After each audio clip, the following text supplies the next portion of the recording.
अस्सलामुअलैकुम dear viewers और अजीज़ अतिबा कराम।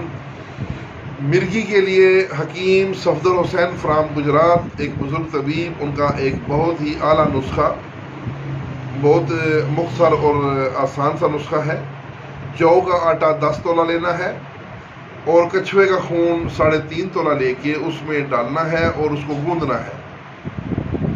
तो जब उसमें ये हल हो जाए तो उसमें 6 माशा अफ्यून खालस पीस कर उसका पाउडर उसमें मिला लें और मिक्स कर लें। ये आपकी दवाई तैयार है। काली मिर्च के बराबर गोलियां बना लें। सिर्फ चंद दिन देने से मिर्गी का मुकम्मल खात्मा होगा। 1 से 2 गोली इसकी मिकदार खुराक है, सुबह शाम मुसलसल देनी है।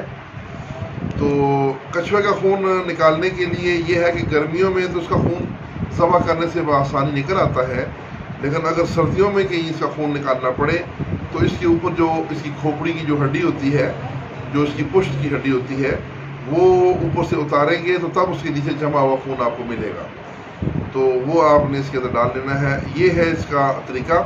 तो मिर्गी का ये इलाज भेजा जनाब हकीम सफदर हुसैन साहब ने, उनके लिए हम शुक्रगुजार हैं।